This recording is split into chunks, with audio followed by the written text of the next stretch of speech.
Well, hello there, and welcome to Carrot Bars. My name is Howard Olson, and over the course of the next few minutes, I'm going to share with you a powerful program that will enable you to save money, accumulate wealth, and preserve your purchasing power. Essentially, what I'm going to allow you to do is I'm going to show you a program that will help you hedge against inflation, protecting yourself for the future, but also provide an income stream from which you can make meaningful savings in a superior savings vehicle. But we're getting a little ahead of ourselves here. It is my intent in the course of this video to educate and to inform. There will be no hard sell here, but I really just want to present a few facts. I want to show you what's going on in the world. This thing that the Gen X and the Gen Y are now calling the happening. The happening. What is that? Well, here's how they put it. We know something's happening. We know something doesn't feel right, but we just can't put our fingers on what it is. And that's what the new generation is calling the happening. I'm going to explain to you part of what the happening is and what we can actually do about it. So again, my name is Howard Olson. We're not selling anything. I want to educate, inspire, inform, and perhaps even cause a paradigm shift in the way that you look at a few things, and then, if appropriate, give you the empowerment to make some decisions and some choices for yourself. I want to begin with a short little 2-minute video clip, which is taken from a video series called The 5 Hidden Secrets of Money. It's actually just called The Hidden Secrets of Money, and it comes in 5 segments. You can find it on YouTube in full high definition. Each segment is 30 to 40 minutes in length. It's a full documentary which chronicles the history of money over the course of the last 6,000 years. And if you don't understand how the economy works, this is a great, great video series that will just help you get your head around it in a non-confrontational, in a really easy, non-intimidating way. So I want to highly recommend that to you. Here we go. I'm going to share with you the first 2 minutes, and that will set the framework for everything else we talk about. Your true wealth is your time and freedom. Money is just a tool for trading your time. It's a container to store your economic energy until you're ready to deploy it. But the whole world has been turned away from real money and has been fooled into using currency. A deceitful imposter that is silently stealing your 2 most valuable assets, your time and your freedom. Welcome to the rabbit hole. We are entering a period of financial crisis that is the greatest the world has ever known.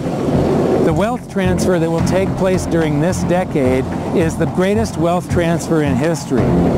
Wealth is never destroyed, it is merely transferred, and that means that on the opposite side of every crisis there is an opportunity. The great news is that all you have to do to turn this crisis into your great opportunity is to educate yourself. I believe that the best investment that you can make in your lifetime is your own education. Education on the history of money, education on finance, education on how the global economy works, education on how all of these guys, the central bankers, the stock market, how they can cheat you, how they can scam you. If you learn what is going on and how the financial world works, you can put yourself on the correct side of this wealth transfer.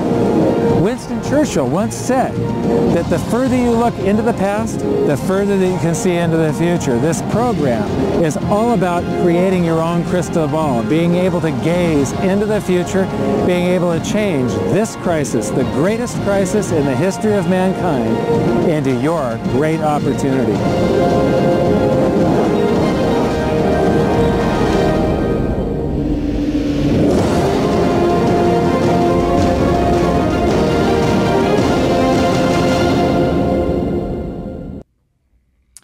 Well, I love what Mike Maloney says here. He says that if you want to create this crisis into the greatest opportunity, the best thing that you can do is to get yourself an education.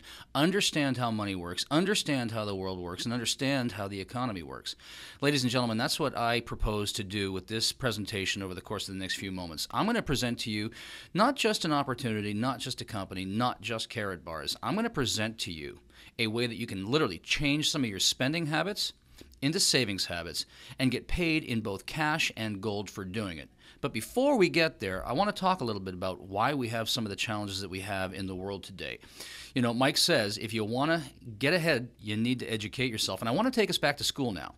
You remember going to school? You remember the 3 R's? We all learned reading, writing, and arithmetic, right? Remember the 3 R's? Okay, so we learned all that. But my question is, who taught you about money? When you think about this, who taught you about money? I ask this question all the time in our live seminars, and 99% of the time the answer is, well, no one.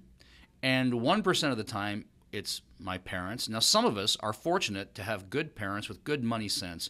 Unfortunately, many of us have parents that also didn't know too much about money, and while they did the best that they could, they taught us what they knew, which is really not all that much. Who teaches us about money today? Think about this. It's the banks. It's not the schools. It's not your college. It's not your university. It's the banks.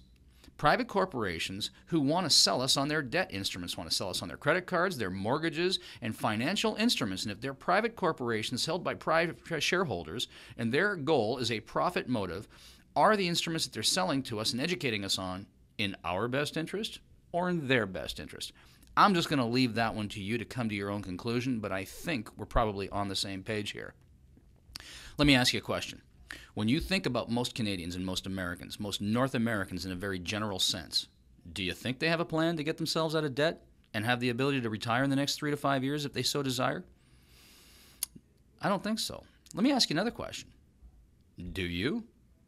And if you do, how's that plan actually working for you? Now, I asked that question thousands of times in the course of a year. I run presentations all over North America, and I know the answer that typically comes back, probably something very similar to what you were just thinking. And I want to share with you why that is, why there's no shame in it, and what we can actually do about it. You see, the numbers don't lie. Numbers will always tell us the truth if we just simply look at the right numbers. So let me share some numbers with you now. Since the Great Depression in 1932, under the Federal Reserve banking system, the dollar has lost 98% of its purchasing power, while gold, the vehicle that once used to back our currency, has risen by 4,300%. We can look at it like this. In a typical home making typical purchases in a typical week, now I've tracked these numbers over 30 years, but the price of bread has increased 959%. Movie tickets have gone up 483%. Housing in many markets, particularly the one I'm living in, almost 1,100%. The simple, inexpensive postage stamp has risen 800%, and milk is up by 257%. Now let me ask you a question. Although I'm tracking 30 years, have you seen a 250 to 1,000% increase in the real wages that you can bring home in the past decade? I don't think so. I sure haven't. And most of the people I talk to also say that they haven't, and that's exactly the problem. This is why we're finding it so difficult to get ahead, create any real and meaningful savings, and get ourselves off the debt wheel. We're living paycheck to paycheck, and here's why. We just can't get ahead of the inflation curve. The inflation curve that the government tells us doesn't exist. And there's lots of reasons why they hide those numbers and how they hide those numbers. But we've just looked at a very simple shopping basket, and I can tell you that it's for real. Listen, I'm going to make this very clear. I'm going to say this very succinctly. It is impossible to get ahead of exponential inflation on a linear income. And that's why we have the problem that we have today. Even those that are making significant and above average incomes are getting squeezed and feeling it tight. And we've all heard that the middle class is getting eroded, and this is exactly why. Inflation is eroding away our lifestyle. Let's look at it like this. If you had $100,000 worth of cash in 1932, that cash today is worth just $2,000 in purchasing power. Let's make this really simple to get our heads wrapped around. It takes $100 of cash today to buy what $2 would have got you back then. That's called a decrease in currency. We can look at it like this also. If you had $100,000 worth of gold acquired in 1932, just let it sit in the closet accumulating no interest, that gold today would be worth $4,449,443%. That is a significant increase. That gold outperformed cash by more than 4,300%. And here's what's happened. It's actually gold has held its value. Yes, it has risen, but what has really happened is it's risen in relation to the paper currency units that they keep printing without any store of value behind it. And for a good portion of our history, money, our currency, was backed by gold. It's no longer backed by gold. Gold is shooting, and the purchasing power of our dollar is decreasing. And as we've just seen, it's lost 98% of its purchasing power. That's called a fiat currency. A fiat currency is that which is backed by nothing. You see, most people think that inflation is an increase in the price of goods. And I'm going to propose to you that the price of goods don't change a bit. Inflation is not an increase in the price of goods. Inflation is a decrease in the purchasing power of the currency that we use. And here's a very simple illustration. I know that if we go back 2,000 years, the suit of the day back in the time of the Romans, and we can look this through biblical texts or through historical texts, the suit of the day was a fine toga, a handcrafted belt, and a pair of fine leather sandals. And we know that that suit, the suit of the day, was the equivalent of 1 gold coin. 1960, you could have walked into any fine men's shop, gone for the suit of the day, which was a suit, a shirt, a nice tie, a handcrafted belt, and a pair of shoes, and the suit in 1960 would have been the equivalent of 1 gold coin in 1960. Now, at the time of this video, middle of June 2015, an ounce of gold is $1,200. And today, if you walk into a fine men's shop and you're looking for a nice suit, a tie, a shirt, a handcrafted belt, and a nice pair of shoes, what's it going to cost you? You betcha, $1,200.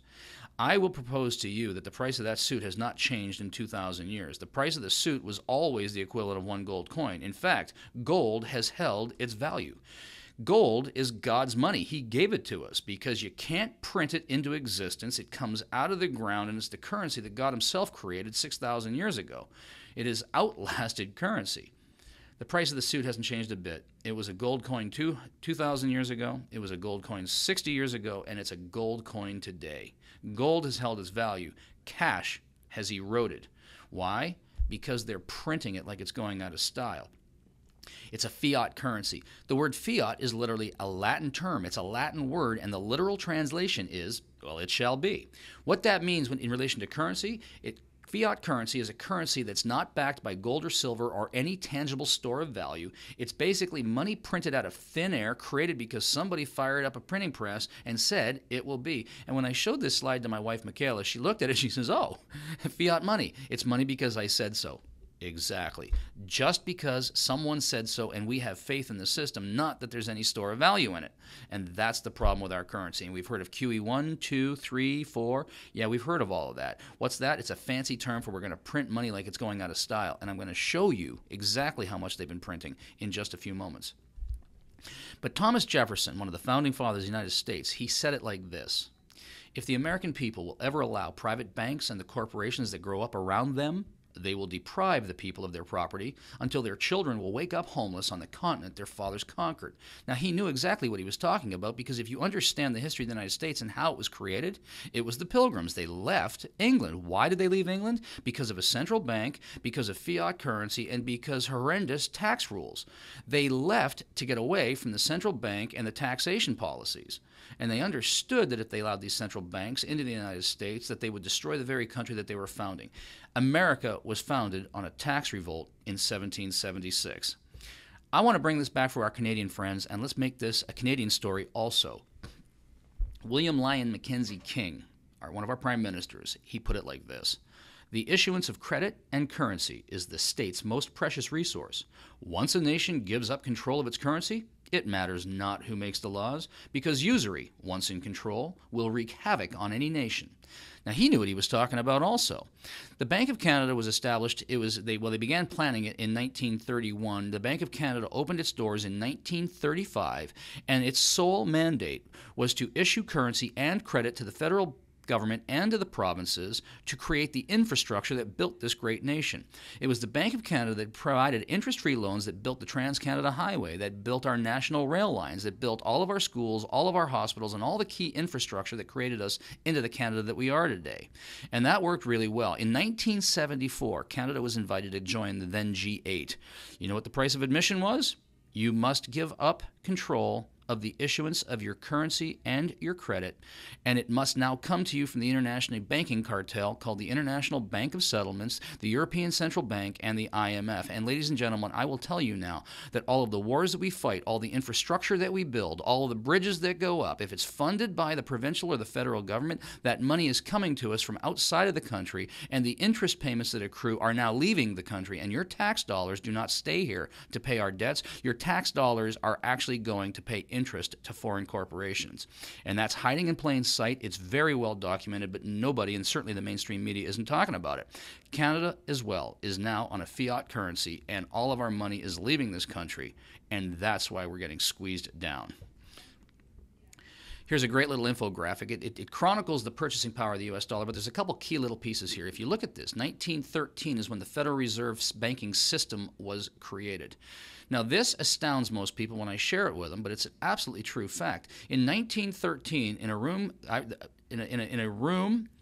in a private club on Jekyll Island being a physical geographical location off the coast of Georgia, the chairman of Citibank, Chase Manhattan, J.P. Morgan, the Rothschild Banking Group got together in a room and over the course of a couple of years cooked up what would then become the Federal Reserve banking system. And what most people don't understand is that the Federal Reserve is not a government institution. The only thing federal about it is the name itself. The Federal Reserve banking system is a private bank headquartered in Puerto Rico, and that private bank now dictates global and U.S., Canadian, and all the G20 fiscal policies. It dictates global monetary policy. And a book that I read, and I will highly recommend this, get a copy of the book, The Creature from Jekyll Island. It is not a chronicle of Jekyll and Hyde. It is a story of the creation of the Federal Reserve and how that was done in secrecy in Jekyll Island. It's a fascinating read, and that book changed the lens through which I looked at pretty much everything when I got my hands on it about a decade ago. 1913, the Federal Reserve is created. It's a private corporation. It now creates the currency that's used by the United States. If you look at a U.S. dollar, it does not say a U.S. dollar. It says Federal Reserve Note, a note issued by a private bank. In 1944, at the end of World War II, the Bretton Woods Accord was created. At the end of World War II, the United States was identified as the emerging global economy. And at that point, the Bretton Woods Accord pegged all currencies to the U.S. dollar so that international trade could be smoothed out. And from that point forward, pretty much all goods were priced in U.S. dollar. The U.S. dollar was pegged it was pegged to gold, and the peg was 1/35th of an ounce would equal $1 US. That's going to be a significant number in just a few minutes. $1, 1/35th of an ounce. And if you look at the price in the history of gold during that period, it was very stable. It didn't fluctuate. It stuck right there around 1/35th of an ounce to a US dollar. In 1971, the United States came out of a heavy, serious, costly conflict in Vietnam, found itself heavily in debt and unable to pay those debts, and Richard Nixon in 1971 pulled the gold standard and at that point made the U.S. dollar a freely floating currency. But under the Bretton Woods Accord, all other currencies were pegged to the U.S. dollar, and the minute Nixon pulled the gold peg, every single G20 currency became a freely floating fiat, which means they were now printing money out of thin air backed by absolutely nothing. And here we can see this rapid decline in the reduction of the purchasing power of the US dollar. And this chart goes to 2013. We're sitting here in 2015 now, and our purchasing power is down below 2 cents against the original 100 cents that it originally was. And I'm going to help you understand this in just a few seconds here. And here's a chart of the United States. The United States was founded in 1776. Now, this chart only shows from 65, but if you just look at the history of the United States, from 1776 to 2008, when we had that housing bubble, the last major economic collapse, from 1776 to 2008, over the course of 200 years, it took the United States government to put $825 billion worth of currency into circulation. 2008, we had the housing bubble, we had the collapse, we had the situation where J.P. Morgan, Chase Manhattan, Citibank, the Rothschild Group, they crashed the economy. They were too big to fail. They crashed the economy to the tune of $65 billion, and they took $43 billion worth of bailouts right back into their pockets again. Now, who orchestrated that? But here's the point. It took 200 years to put $825 billion worth of currency in circulation. And from 2008 to present day, they've quadrupled the money supply. We've gone from $825 billion to just over $3 trillion. Look at this curve here. That's an erosion of purchasing power because they keep inflating. It's delusion. It's dilution.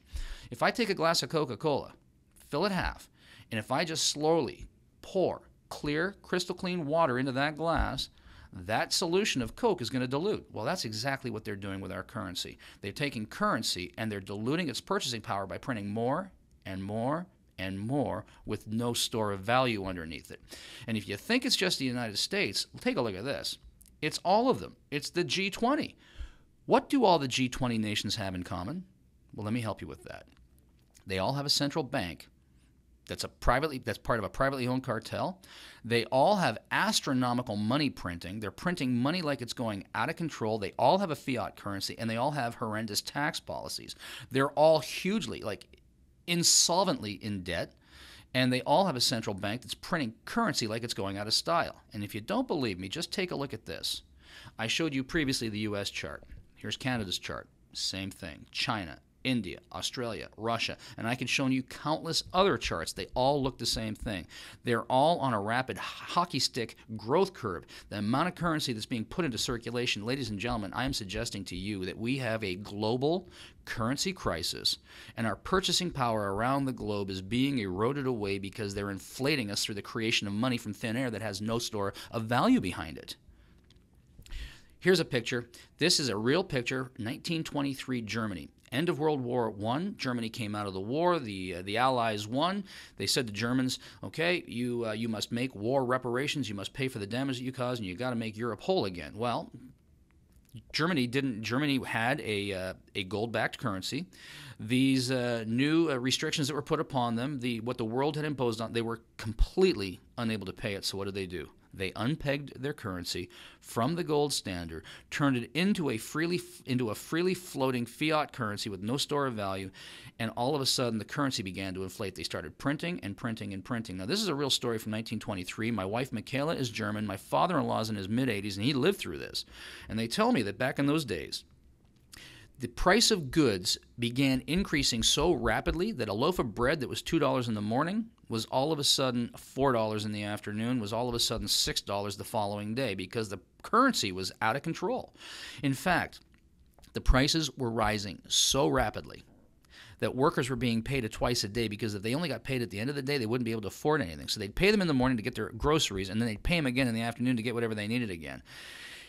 And my father-in-law tells me, and I pass this around, I actually have one of these German Reichsmarks. I have it sealed in a vacuum-packed plastic bag, and I pass it around the room, and I show it to him. My wife says, the plastic on that note is worth more than that note from 1923. And my father-in-law tells me that one day they could use it to buy a loaf of bread, and the very next day it was worth so little that they began using it to start their fireplaces.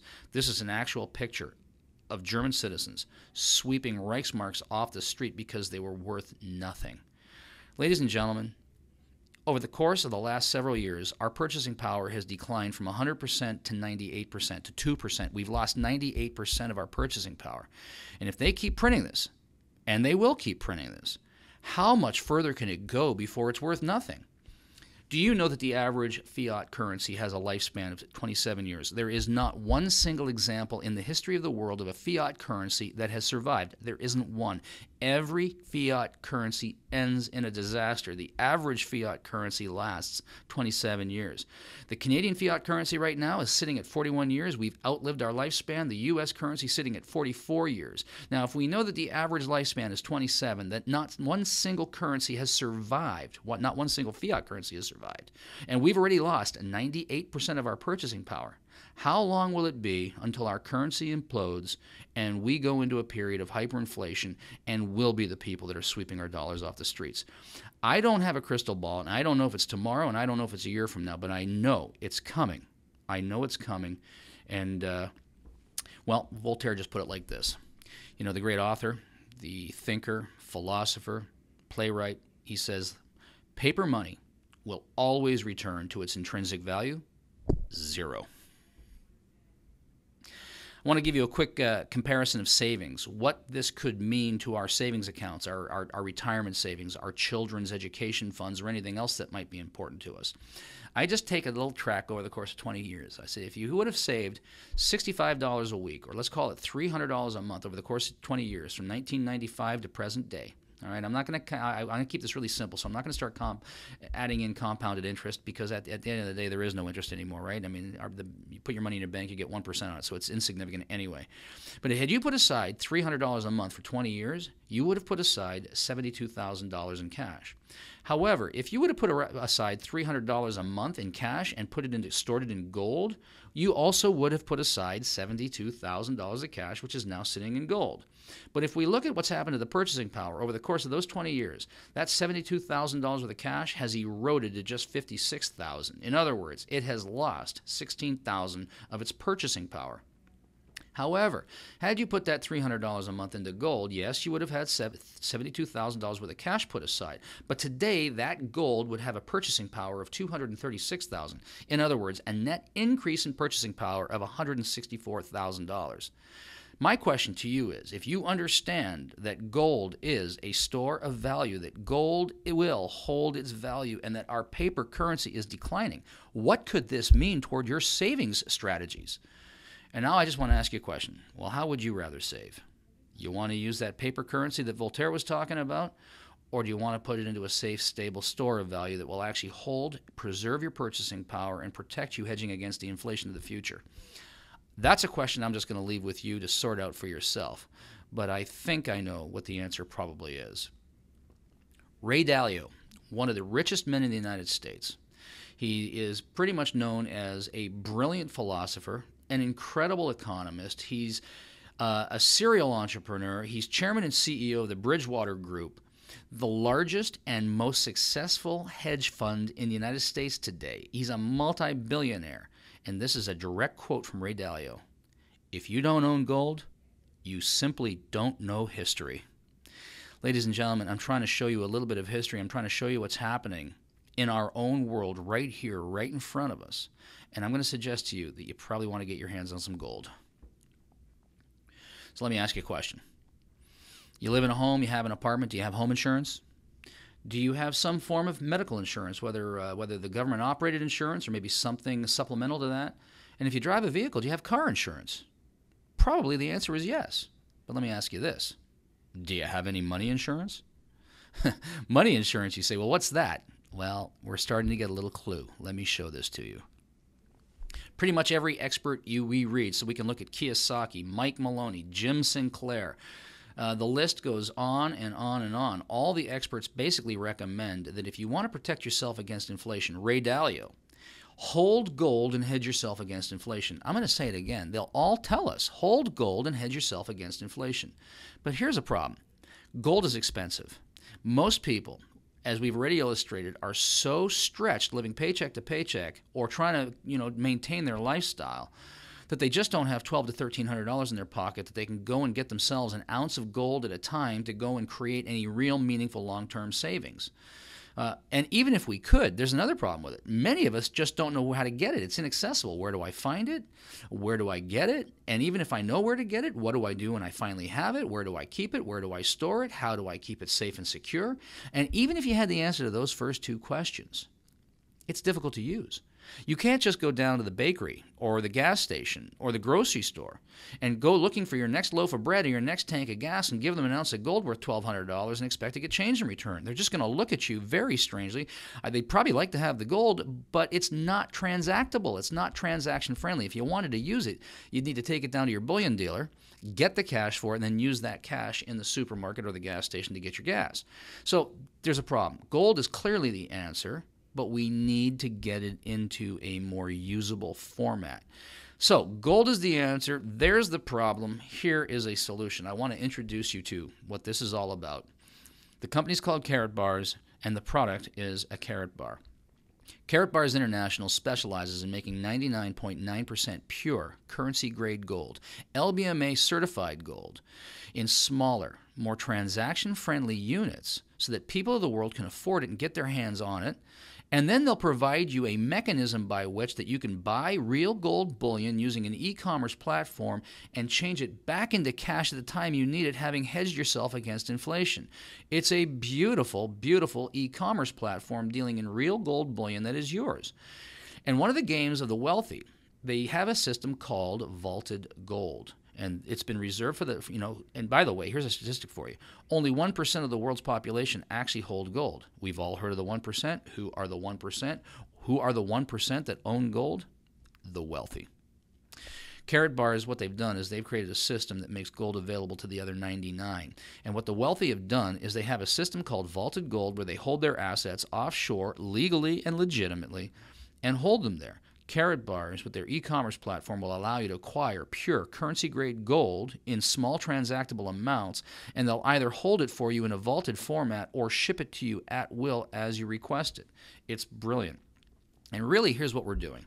This whole program is all about exchanging some of these declining paper units, declining paper currency, and exchanging it into carat bars in 1 gram, 2.5 gram, and 5 gram increments so that it's affordable, so that you can create real and meaningful savings, hedging yourself against inflation, watching the value of your gold increase relative to those dollars, just holding them there in a superior savings vehicle, and at the time that you need the cash, exchanging them back into the currency that you need at the time that you need it, and because the currency's declined, you've actually got more of it. Does this make sense? It certainly makes sense to me. Now, I've been buying a lot of gold for a lot of years, and I do believe that gold is a strong, legitimate, safe, and important store of value. And I have some 1 ounce bars, and I've got some maple leafs, and I've got some 10 ounce bars, and I've got some kilo-sized bars. But the thing is, they're large storage units, and if I need cash, and I can't just give them half of one of the gold bars. I got to give them the whole gold bar, and then they give me back the cash. But if we enter a period of hyperinflation, the cash that they give me begins to erode, so I don't actually want the cash in my pocket. Here's what's going on with carat bars. Just look at this. I'm just going to skip this one here. If you had a gram of gold in 1971, that 1 gram of gold would have bought you 5 loaves of bread. Very interesting. 32 grams make 1 ounce. If you had a $1 in 1971, that $1 would have got you about 4 loaves of bread. Makes sense. 35 grams, okay? 32 grams makes an ounce. The dollar was pegged to 1/35 of an ounce. So you can see it's a pretty similar store of value back in 1971, just before the gold standard got pulled under Nixon. Let's look at what it looks like today. Today, if you had 1 gram of gold, it would buy you 20 loaves of bread. $1, however, would only get you about a couple slices. What I'm trying to demonstrate to you here is that it's gold, not paper, that's the true store of wealth, that it's gold that actually holds its value. And why these carat bars, why these small transaction-friendly, affordable weights, spendable gold is so important. Because even if you decide to get your hands on some gold and you've only got 1 ounce increments or 10 ounce increments, at the time that you exchange your gold back into currency, when we enter a period of hyperinflation, and ladies and gentlemen, we've lost 98% of our purchasing power, I would suggest to you that we are in a period of inflation, and it's being hidden in lots of ways, but the plug is about to come out on this thing, and we will experience hyperinflation in our lifetimes. And if all you've got is large denominations of gold, the minute you turn it into cash so you can use it in the commerce system, the cash in your pocket, the change begins to erode. So if I take a 1 ounce coin today and turn it into cash, they give me the $1,200 for it. Tomorrow, maybe it's worth $800. By the end of the week, it's probably worth about $400. I'm losing my purchasing power. The beautiful thing with a little carat bar at 1 gram, 2.5 grams, and 5 grams, that carat bar represents to me a basket of groceries 3 years ago, a basket of groceries today, and it'll be a basket of groceries 3 years from now. I basically have small, spendable, transaction-friendly weights, LBMA certified and recognized so that any bullion guy will take it, and Carat Bars, in addition to that, is building an entire merchant network called the K Exchange that they'll actually accept your gold in exchange for purchasing and give you change in gold credits. Absolutely brilliant. Ladies and gentlemen, I would suggest to you that this is one of the most powerful ways to protect yourself against inflation, to hedge yourself against it, and to have spendable currency in your pocket when hyperinflation actually comes, and it's coming. So let me ask you the question again. Are you ready for some money insurance? Because it's gold, not cash, that is our protective shield against inflation. So let me ask you a question. Here is the opportunity part. What if we could show you how to acquire 24 karat, 99.9% pure currency-grade gold bullion through a system instead of paying for it out of your own pocket? And what if we could show you how to leverage that system into a significant weekly passive income and do that in as little as 12 weeks so that not only are you increasing your cash flow, but you're creating meaningful savings at the same time? Cash and gold that you didn't have before in your pocket. That's a powerful 1-2 punch. Not only will we give you the income from which to create meaningful savings, we'll give you the savings through which to start creating gold. And if you do this, the system will start producing gold for you, plus the cash that you can put into your savings account and augment your lifestyle with. It's unbelievable. It's quite amazing. Here at Carat Bars, we're actually not selling anything. This is a self-directed savings program. Basically, what we're outlining to you here today, what I'm outlining for you, is the Carrot Bars system. They're an e-commerce platform registered with the World Trade Organization that allows people of the world to acquire 99% pure currency-grade gold using their e-commerce platform. And we, as affiliates, propose a 12-week, 3-step plan that will allow you to change some of your spending habits into savings habits. This, at the end of the day, is just a self-directed savings program. And using this program, give the ability to save money, accumulate wealth, and protect your financial future by hedging it with gold. Let me show you how the system operates. Step 1. Really, the step 1 is just as simple as setting up a free account. That's true. Carrot Bars International will allow you to set up a free account. It takes about 90 seconds to do it. And once you've got that free account, you are now authorized or enabled to just simply transfer some of these declining paper notes into your own gold savings account. And as you do that, they'll either ship the bullion to you or store it in a vault in trust, all serial numbered, registered to you. Pick up a free account. And if you decide that you'd like to turn this into a leveraged income opportunity, you can join the affiliate marketing plan and pick up one of our business packages, which we will explain to you in the compensation section of this presentation. Step 2. Simply move 1 gram of gold every week for a minimum of 12 weeks. Move your currency. Move this declining currency and acquire 1 gram of gold a week, 1 gram of gold a week, 1 gram of gold a week. I was explaining this to a gentleman that I met for the first time 2 weeks ago at a barbecue, and I was explaining it to him, and he just looked at me and he said, okay, this makes sense to me, because when I think about gold and I think about $1,200 an ounce, frankly, I'm intimidated by it. But when you show me a 1 gram unit of Carrot Bars and it's only $60, I can get my head wrapped around that, and I'm very comfortable with it. And that's what this is all about, making gold available to the 99% who are unfamiliar with it, intimidated by it, or otherwise couldn't afford it. A platform that makes gold accessible, easy to use, and affordable for you. So all we're going to do is we're going to move 1 gram a week, move currency into 1 gram a week, and do that for a minimum of 12 weeks. Now, as for me, I don't do this for 12 weeks. This, for me, is a life plan. You know, Smokin' Joe Frazier put it like this. He says, you can map out a fight plan, or you can map out a life plan. But when the action starts, you're down to your reflexes. That's where your road work shows. If you cheated on that in the dark of the morning, you're going to get found out now under the bright lights, because champions don't become champions in the ring. Now, he was talking about boxing, but it's a great metaphor. This, for me, is a life plan. And when the lights come on and hyperinflation hits, I want as much of these spendable gold units as I can. I am committing to this. And the beautiful thing is, Carrot Bars has given me the income stream to actually acquire more gold as they kick out gold to me. It's really astronomical. It's mind-boggling what Carrot Bars has done here. That's step 2. Step number 3, if you want to turn this into an income opportunity, and if you want to get free gold out of a system and cash flow to do it with, all we simply do is you enter our affiliate marketing program and our free referral program. Yes, a free referral program. When you set up your account, Carrot Bars will enroll you in what they call their unilevel system. I call it the personal referral box, and simply by referring a couple of people to Carrot Bars, they will now start to pay you residual incomes on any acquisitions that people have made as a result of you simply saying, take a look at this. So step number 3, find 2 who do the same, and then we help those 2 find 2 who do the same. And if you'll do that for 12 weeks, what will start to happen is your affiliate marketing program, your referral box will begin to grow, the system will start to generate cash flow, and all of a sudden your gold is costing you nothing. And that's what this is all about. So everything you read says that there are 7 ways to get paid at Carrot Bars, and it's absolutely true. There are 7 ways to get paid, but the truth of the matter is it's the last 4 which are a result of the first 3. So tune in to the next piece of video where I go through the compensation plan and show you how to get paid here at Carrot